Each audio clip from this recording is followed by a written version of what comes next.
Praise the Lord. दोस्तों, हम आपका स्वागत करते हैं आज रात की प्रार्थना में। और आज मैं आपसे बात करना चाहता हूं कि हम में से बहुत से भाई बहन हैं जिनके रिश्ते टूटे हुए हैं, और जब उनके रिश्ते टूट गए हैं तो वो बहुत चिंतित हैं, निराश हैं, दुखी हैं, परेशान हैं, प्रार्थना कर रहे हैं लेकिन कोई उत्तर उन्हें नहीं मिल पा रहा है। और ऐसे समय में उनके साथ में उन्हें लगता है कि अब कोई नहीं है, मैं अकेला पड़ गया हूं, और अनेक प्रकार की चिंताओं ने उन्हें घेर लिया है। लेकिन आज मैं आपको उत्साहित करना चाहूंगा कि परमेश्वर आपके रिश्तों को रिस्टोर करेगा। परमेश्वर आपके उन रिश्तों को फिर से जोड़ देगा। हो सकता है पति पत्नी के रिश्ते में दरार आ गई हो, वो टूटने के कगार में हो या फिर टूट रहे हो, मैं आपसे कहूंगा, या फिर भाई बहनों के रिश्तों में दरार आ गई हो, वो टूटने की कगार में हो, या फिर बच्चों और माता पिता के बीच में दरार आ गई हो, और किसी भी कारण से मिसअंडरस्टैंडिंग से आपके रिश्ते टूट रहे हैं, बिखर रहे हैं, परिवार टूट रहे हैं, दोस्तों के रिश्ते टूट रहे हैं, जो पहले अच्छे दोस्त हुआ करते थे आज उनके बीच में दरार है, और वो चाहते हैं, उनमें से कोई चाहता है कि हमारी दोस्ती फिर से हो जाए, लोग चाहते हैं कि हमारा रिश्ता फिर से जुड़ जाए। तो आज मैं आपसे कहूंगा कि परमेश्वर प्रभु यीशु मसीह आपके रिश्तों को रिस्टोर करेगा, फिर से आपके रिश्तों को प्रभु जोड़ेगा। बिल्कुल भी निराश नहीं होना है, दुखी नहीं होना है, चिंतित नहीं होना, परेशान नहीं होना है। आपके पास ऐसा परमेश्वर है जिसके लिए कुछ भी असंभव नहीं है। अपनी आशा को परमेश्वर पर लगा के रखें, उससे प्रार्थना करते रहें। हम लोग यीशु मसीह के जीवन में भी देखते हैं, आप अकेले नहीं हैं जो इन चीजों से होकर गुजर रहे हैं। हमारा परमेश्वर यीशु मसीह स्वयं इस परिस्थिति से होकर गुजरा। उसके लिए लिखा है, यशायाह की किताब उसका 53 अध्याय 3 पद में लिखा है, वह तुच्छ जाना जाता और मनुष्यों का त्यागा हुआ था, और वह दुखी पुरुष था और रोग से उसकी जान पहचान थी, और लोग उससे मुंह फेर लेते थे। वह तुच्छ जाना गया और हमने उसका मूल्य न जाना। यहां पर लिखा है कि स्वयं प्रभु यीशु मसीह को मनुष्यों ने तुच्छ जान लिया, उसके अपनों ने उसे छोड़ दिया, उसके प्रिय दोस्तों ने उसे छोड़ दिया, उसके भाई बहनों ने उसे छोड़ दिया, वो मनुष्यों का त्यागा हुआ, दुख से उसकी जान पहचान थी। लिखा है लोगों ने उससे मुंह फेर दिया। अंत के समय में सबने उसे छोड़ दिया, सबने उससे अपना रिश्ता मानो एक तरीके से तोड़ दिया था। उसके 12 चेले थे और उसके अलावा बहुत सारे और चेले थे, सबने उससे उस समय दूरी बना ली। मानो जब यीशु मसीह के जीवन में स्ट्रगल आया, दुख का समय आया, तो उसके सब प्रियजनों ने उसका साथ छोड़ दिया, कोई भी उसके साथ में खड़ा नहीं हुआ। हो सकता है आपके रिश्ते भी इसी प्रकार से टूट गए हों, लेकिन मैं आपसे कहूंगा, आपका प्रभु यीशु आपके दुख को जानता है, क्योंकि वो इस रास्ते से गुजरा है, क्योंकि उसने इस परिस्थिति को झेला है, उसने जाना है इस दुख को। जब दोस्त साथ छोड़ देते हैं, जब अपने साथ छोड़ देते हैं, उसे पता है इस दुख का, वो आपके दुख में शामिल है, वो आपके दुख से अनजान नहीं है।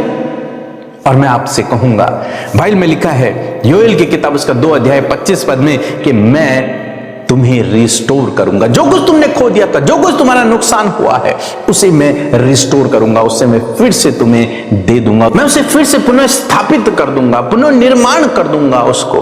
तो हमारा परमेश्वर रिस्टोर करने वाला परमेश्वर है।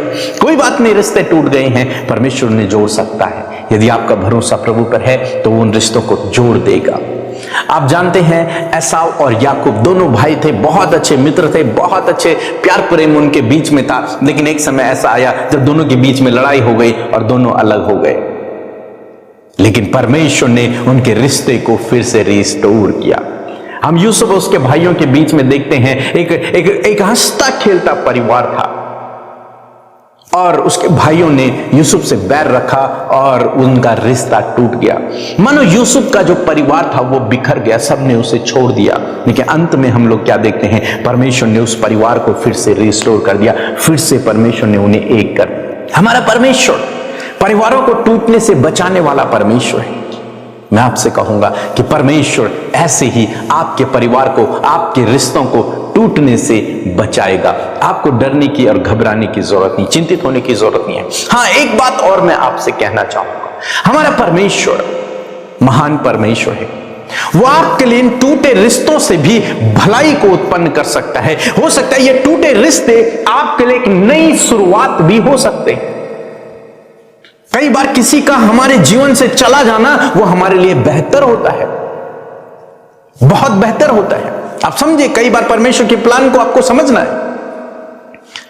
कई दोस्तों का, कई रिश्तेदारों का, कई जानने वालों का हमसे दूर चले जाना ही हमारे लिए बेहतर होता है। जैसे हम लोग दाऊद और साउल के जीवन में देखते हैं। साउल राजा था और दाऊद चरवाहा था। उन दोनों की बहुत अच्छी घनिष्ठता हो गई, दोस्ती हो गई, बहुत अच्छा। लेकिन एक समय ऐसा आया जब उनके रिश्ते फिर से टूट गए, और जब रिश्ते टूटे तो साउल दाऊद को मारने के लिए उसके पीछे पड़ा हुआ है। लेकिन ये रिश्ते का टूटना यहां पर दाऊद के लिए एक भलाई को उत्पन्न करके लेके आता है।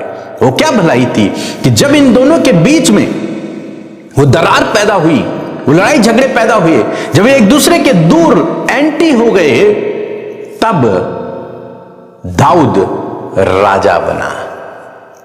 यदि ये एक दूसरे से दूर नहीं होते, यदि साउल उसके पीछे उसे मारने के लिए नहीं जाता, तो शायद दाऊद को राजा बनने में बहुत समय लगता, क्योंकि वो साउल के अधीन ही रहता फिर। लेकिन हुआ यूं कि इनका रिश्ता टूटा। साउल दाऊद को मारने के लिए उसके पीछे चल पड़ा, और तब किसी और ने साउल को मार दिया और दाऊद क्या है, राजा बन बैठा। तो कई बार ये रिश्तों का टूटना हमारे लिए भलाई को उत्पन्न करता है। यीशु मसीह के जब रिश्ते टूटे, मींस जब सबने उसे छोड़ दिया, तो उसके लिए उससे भलाई उत्पन्न हुई, परमेश्वर ने उसे शिरोमणि ठहराया। यूसुफ का जब रिश्ता टूटा, जब उसके भाई लोग उससे दूर हो गए, जो जलन रखते थे उससे, जब वो दूर हुए, तो परमेश्वर ने उसे शिरोमणि ठहराया। कहने का मतलब यह है कि कई बार ये रिश्तों का टूटना हमारे लिए भलाई को उत्पन्न करता है, भलाई को उत्पन्न करता है। हालांकि उस समय दुख होता है, हालांकि उस समय इंसान सोचता है कि मेरे जीवन में सबसे बड़ा दुख का समय है, या फिर सबसे बड़ा पहाड़ टूट चुका है, या फिर अब मुझे इससे बेहतर कोई मिल ही नहीं पाएगा। लेकिन मैं आपको उत्साहित करना चाहूंगा, यदि आप प्रभु पर भरोसा करते हैं तो उसके पास आपके लिए योजना है। यह रिश्तों का टूटना, इस रिश्ते का टूटना आपके लिए एक नई शुरुआत हो सकती है, एक नया प्लान परमेश्वर का आपके लिए हो सकता है। इसलिए पहले तो मैं आपसे कहूंगा, यदि आप पति पत्नी हैं तो एक होने की कोशिश करें, एक दूसरे के लिए प्रार्थना करें। आप भाई बहन हैं, एक दूसरे के प्रार्थना करें और एक साथ होने की कोशिश करें। आपका और आपके माता पिता का रिश्ता टूटा हुआ है, प्रार्थना करें और एक दूसरे से क्षमा मांगे, एक दूसरे के अधीन रहें और अपने रिश्तों को एक करें। आपके दोस्त हैं, उनके साथ में भी रिश्ते को एक करें। लेकिन मैं आपसे कहूंगा कि हो सकता है कुछ दोस्त आपके जीवन में ऐसे हों जिनका दूर जाना ही आपके लिए भलाई को उत्पन्न करे, आपके लिए महिमा को उत्पन्न करे, आपको आगे बढ़ाए, आपको प्रतिष्ठित करे, आपको सफल करे। तो मैं आपसे कहूंगा, ये टूटे रिश्ते आपके लिए नई शुरुआत हो सकती है, आत्मिक क्षेत्र में भी और संसारिक क्षेत्र में भी। जब कोई रिश्ता टूटता है तो आदमी प्रभु के सम्मुख जाएगा, वो प्रार्थना करेगा, वो आत्मिक रूप से मजबूत होगा। ऐसे ही आपको भी करना है। आप बिल्कुल भी चिंतित न हो, निराश न हो, दुखी न हो, परेशान न हो कि मेरे रिश्ते टूट गए। आप प्रार्थना कीजिए, प्रभु रिस्टोर करने वाला परमेश्वर है। उन रिश्तों को फिर से परमेश्वर एक करने वाला है। उन दरारों को, उस मिसअंडरस्टैंडिंग को, उस लड़ाई झगड़े को प्रभु दूर करने वाला है और आपके रिश्तों को प्रभु फिर से एक करेगा। लेकिन जो अनवांटेड रिश्ते आपके जीवन में हैं, उनका आपसे दूर जाना ही आपके लिए भलाई को उत्पन्न करेगा, वो आपके लिए बेहतर होगा। सो प्रभु आपको इस वचन के द्वारा बहुत आयत से आशीष दे। आमीन।